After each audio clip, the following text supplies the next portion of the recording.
Hey, what's happening YouTube? Rod J back again to take a look at another beer. Thanks for swinging by to check out another video.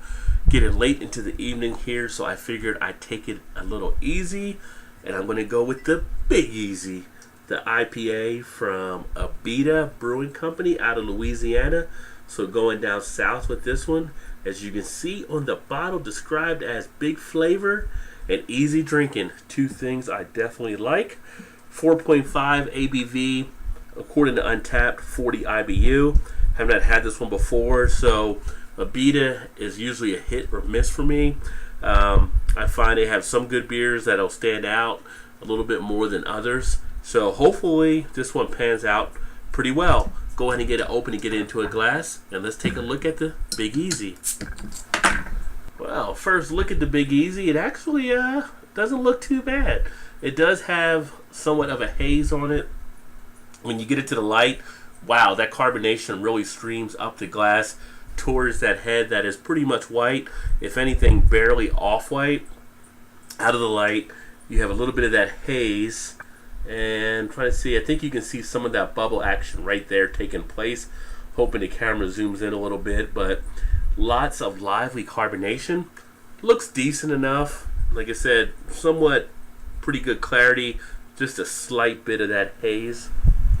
Out of the aroma, it really jumps out with some of the hops they've used on here. I believe they use 4 different hops. Looks like they use Cascade, Amarillo, Centennial, and Simcoe.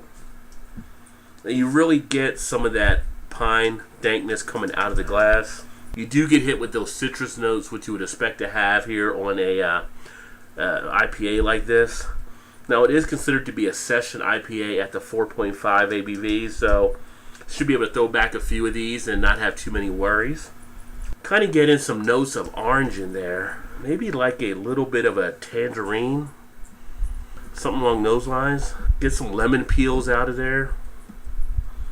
But not as much of the grapefruit which you usually expect. But a decent smelling citrus IPA, which you would kind of look for as far as the taste. Well, I will say the taste does open up with a nice burst of flavor. It really gets around the mouth very nicely. Definitely has that more light to medium feel, but more to the medium. That initial swig, I do like how it got off the tongue and really got into the cheek area with some tingling action. Bitterness to the front of the tongue, as you would expect to have, but on the back end, not as much. I am picking up a little bit of astringency on the finish, which is why I'm smacking my lips a little bit. Goes down okay, not really too harsh on the back end. Again, with this one, I do pick up some of that aftertaste of kind of a seltzer water type effect that I find on some IPAs. Not as smooth in that regard. As far as the carbonation, it sits pretty nicely on the tongue, so no complaints there. Pretty palatable.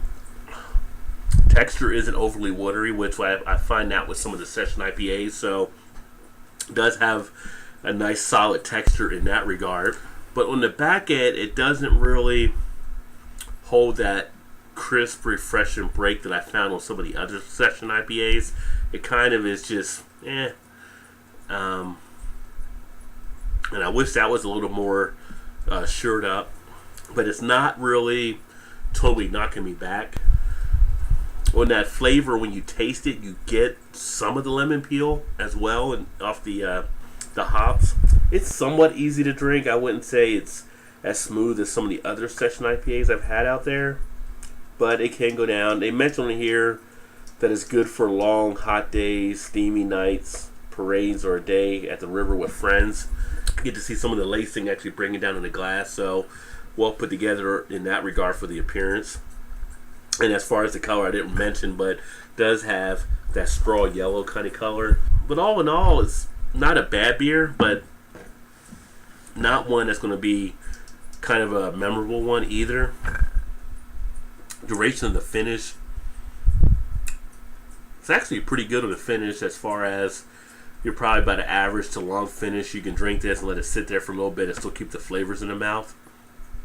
But outside of that, a lot of the other stuff plays kind of to the average type level for what you would expect to have an IPA. So this one, all in all, not totally bad.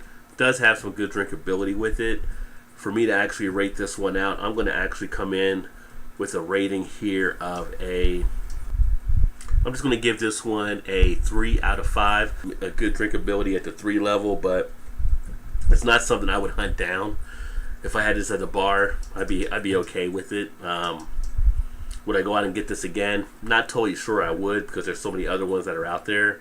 But if you do have one of these in your hand, I think you'll be okay. If you're an IPA fan, you'll be able to drink it down with no problem. And if you're actually someone looking to get into the IPA area, because you don't like a lot of them with the heavier hops, this might be one to try to give a try to.